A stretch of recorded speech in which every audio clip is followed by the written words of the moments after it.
ಶ್ರೀ ಗುರು ಬಸವಲಿಂಗಾಯ ನಮಃ. ಉತ್ತರ ಭಾರತ ಪ್ರಯಾಗದಲ್ಲಿ ಕುಂಭಮೇಳ ನಡೆದಿದೆ. ಲಕ್ಷಾಂತರ ಜನ ಅಥವಾ ಕೋಟ್ಯಂತರ ಜನ ಅನ್ಬೋದು.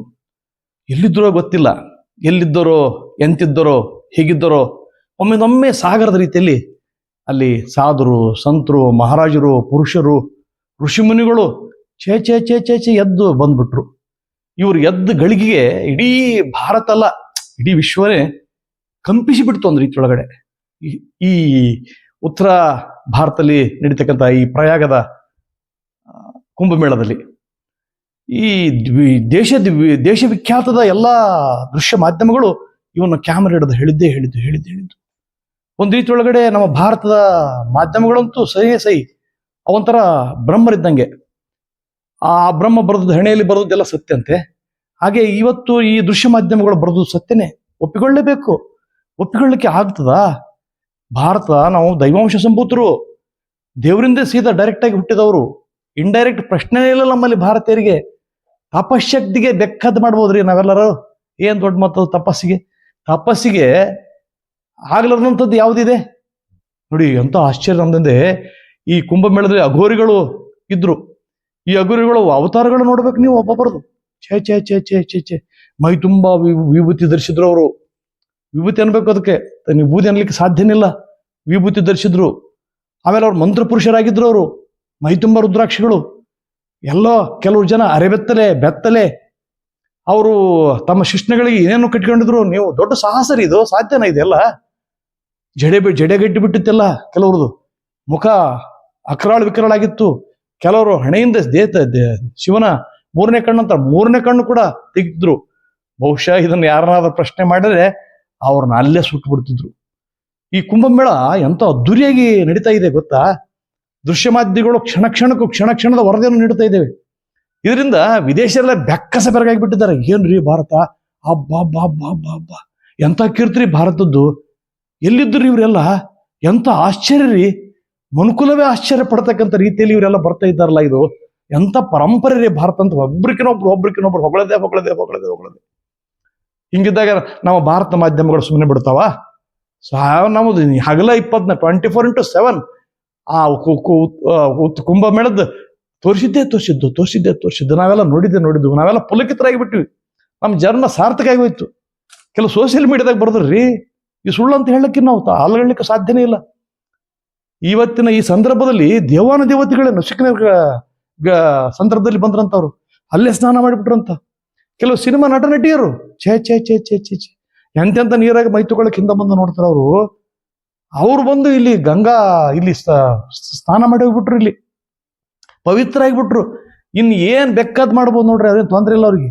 ಯಾಕಂದ್ರೆ ದೇವರ ಕೃಪಾ ಕಟಾಕ್ಷ ಅವ್ರ ಮೇಲೆ ಸಿಕ್ಕ ಮೇಲೆ ಇನ್ನೇನು ಯಾರ ಹೆದರಿಕಿರ್ಲಿಕ್ಕೆ ಸಾಧ್ಯ? ಅವ್ರಿಗೆ ಸಾಧ್ಯನೇ ಇಲ್ಲ.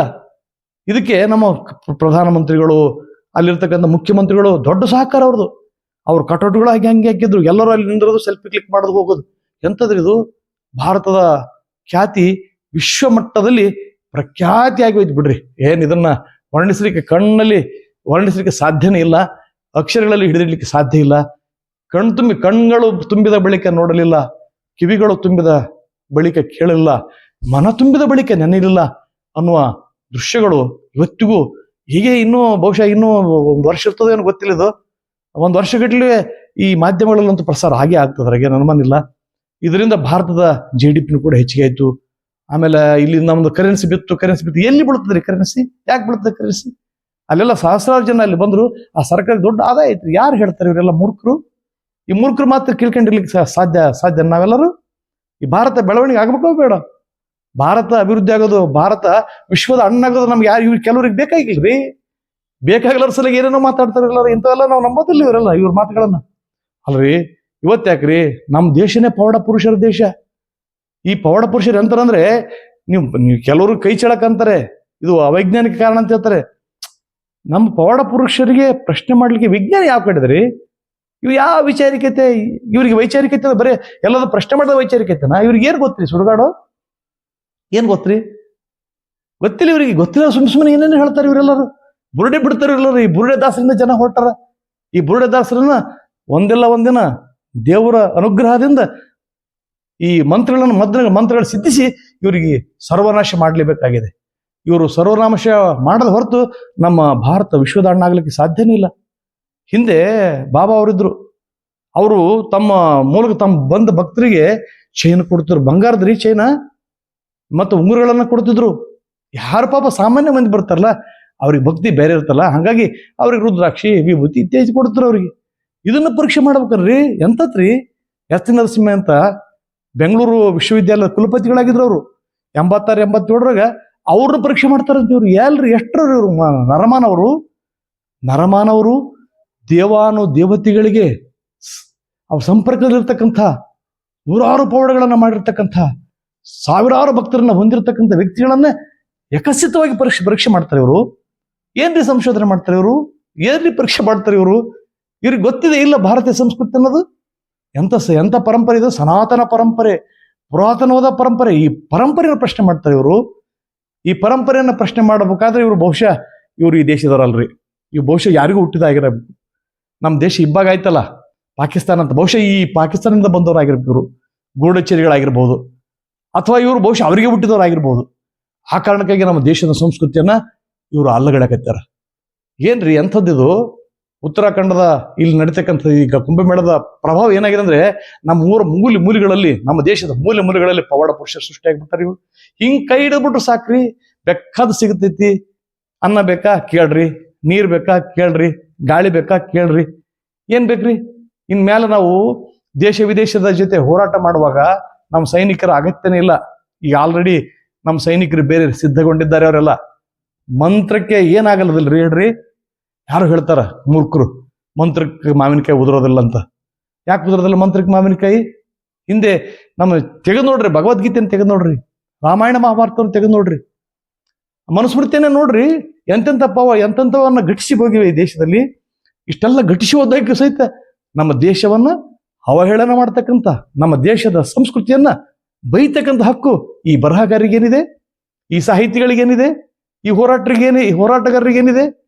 ಇವರು ಏನ್ ಹೇಳ್ತಾರ್ರಿ ನನಗೆ ಹೇಳಕ್ ಬರಲ್ಲದಲ್ಲ. ಇವರು ನಗರ ನಕ್ಸಲ್ರು, ಇವರು ಒಂದ್ ರೀತಿ ಒಳಗಡೆ ಭಯೋತ್ಪಾದಕರು. ಇವರು ನಮ್ಮೊಳಗಿನ ಭಯೋತ್ಪಾದಕರು. ಮೊದಲೇ ಈ ಭಯೋತ್ಪಾದಕರನ್ನ ಮಟ್ಟ ಹಾಕ್ಬೇಕು. ಇಲ್ದಿದ್ರೆ ನಮ್ಮ ಭಾರತದ ವಿಶ್ವದ ಹಣ್ಣ ಹೆಂಗಾಗ್ತನ್ರಿ? ವಿಶ್ವದ ಹಣ್ಣ ನಮ್ಮ ಭಾರತ ಆಗ್ಬೇಕಾದ್ರೆ ಇಂಥವ್ರನ್ನ ಮಟ್ಟ ಹಾಕ್ಬೇಕು. ಇನ್ಮೇಲೆ ನಾವು ಏನು ಹೆದರೋದಿಲ್ಲ. ಜಿಲ್ಲಾಧಿಕಾರಿಗಳ ಸ್ಥಾನ ತೆಗೆದು ಬಿಡ್ತೀವಿ. ಜಿಲ್ಲಾಧಿಕಾರಿಗಳ ಸ್ಥಾನದಲ್ಲಿ ಪ್ರತಿಯೊಂದು ಜಿಲ್ಲೆಯಲ್ಲಿಗೂ, ಒಂದೊಂದು ತಾಲೂಕಿಗೂ, ಒಂದೊಂದು ಗ್ರಾಮಕ್ಕೂ ಪಂಚಾಯತಿಗಳೇ ಬೇಕಾಗಿಲ್ಲ ನಮಗೆ. ಎಲ್ಲ ಪವಾಡ ಪುರುಷರದ, ಸ್ವಾಮೀಜಿಗಳದ, ಋಷಿಗಳದ, ಮುನಿಗಳದ, ಅವ್ರ ಮೂಲಕ ನಾವು ಆಡಳಿತ ನಡೆಸ್ಬೋದು ಬೇಕಾದಂಥದ್ದು. ಎಂಥ ಆಡಳಿತ ಇತ್ತು ಅವತ್ತು? ಗುರುಕುಲ ಆಡಳಿತ ಹೋಗಿ, ಗುರುಕುಲ ಇತ್ತು, ಶಿಕ್ಷಣ ಇತ್ತು, ಗುರುಕುಲ ಶಿಕ್ಷಣ ಪದ್ಧತಿ ಹೋಯ್ತು.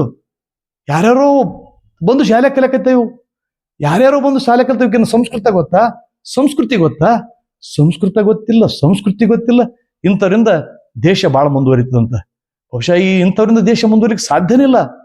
ಇಂಥವ್ರ ಮೂಲಕ ದೇಶಕ್ಕೆ ಇನ್ನೊಂದು ಅಪಖ್ಯಾತಿ ಬರ್ತದೆ. ಆ ಕಾರಣಕ್ಕಾಗಿ ಇನ್ಮೇಲೆ ಪ್ರಜ್ಞಾವಂತರಾದ ಜನಗಳು, ಭಕ್ತಿ ಇಲ್ಲಿ ಇರ್ತಕ್ಕಂಥ ಜನಗಳು, ನಾವು ಭಕ್ತ ಕುಂಬಾರನ ಭಕ್ತಿ ನಮ್ದು, ಸಂತ ಜ್ಞಾನೇಶ್ವರ ಭಕ್ತಿ ನಮ್ದು. ಇಂಥರ ಭಕ್ತಿ ಬಳಿ ಹಿಡಿದು ಕೊಡಗೂಸು ಭಕ್ತಿ ನಮ್ದು. ಈ ಭಕ್ತಿ ಗೊತ್ತಿಲ್ಲ, ಮುಕ್ತಿ ಗೊತ್ತಿಲ್ಲ, ಸ್ವರ್ಗ ಗೊತ್ತಿಲ್ಲ, ನರಕ ಗೊತ್ತಿಲ್ಲ. ಎಲ್ಲಿ ಸ್ವರ್ಗವಂತಾರೆ, ಎಲ್ಲಿ ನರಕ ಅದಂತಾರೆ, ಏನ್ರಿ ಪ್ರಶ್ನೆ ಮಾಡ್ತಕ್ಕಂಥವ್ರು? ಪ್ರಶ್ನೆ ಮಾಡೋರು ಇನ್ಮೇಲೆ ನಮ್ಮ ಭಾರತದಲ್ಲಿ, ಅದು ಋಷಿಮುನಿಗಳ ನಾಡಿನಲ್ಲಿ, ಅದು ದೇವಾನುದೇವತೆಗಳನ್ನ ದೇಶದಲ್ಲಿ ವಾಸಲಿಕ್ಕೆ ಅರ್ಹರ ಇವರು. ಏನೋ ಒಂದು ಯಾರೋ ಒಬ್ರು ಬರದ್ರಂತೆ, ಅದು ಏನ್ರಿ ಅದು? ಆ ಬರೆದದ್ದೇ ಅಖೈರನ? ಅದನ್ನ ಪ್ರಶ್ನೆ ಮಾಡಬಾರ್ದ ನಾವು? ಪ್ರಶ್ನೆ ಮಾಡಿದವ್ರಿಗೆ ನೀವು ದೇಶ ವಿರೋಧಿಗಳಂತೀರಾ? ಎಂತಾರ್ರಿ ಇದೆಲ್ಲ? ದಯವಿಟ್ಟು ನೀವು ಇದನ್ನ ಸರಿಯಾಗಿ ಗಮನಿಸ್ರಿ. ಇನ್ಮೇಲೆ ಸೂಕ್ಷ್ಮವಾಗಿ ಹೋಗ್ರಿ. ಈ ಕೆತ್ತೆಬಾಜಿ ಕೆಲಸ ಮಾಡಿದ್ರೆ ಆ ದೇವರು ನಿಮ್ಮ ಮೇಲೆ ಖಂಡಿತವಾಗಿ ಮುನಿಸಿಕೊಳ್ತಾನಂತ ಹೇಳ್ತಾ, ನನ್ನ ಮಾತುಗಳ ಮಚಿತಾರ್ಥ ನಿಮಗೆ ಅರ್ಥ ಆಗಿದೆ ಅಂತ ಹೇಳ್ತಾ ನನ್ನ ಮಾತುಗಳನ್ನು ಮುಗಿಸ್ತೇನೆ. ನಿಮ್ಮ ವಿಶ್ವಾರಾಧ್ಯ ಸತ್ಯಂಪೇಟೆ.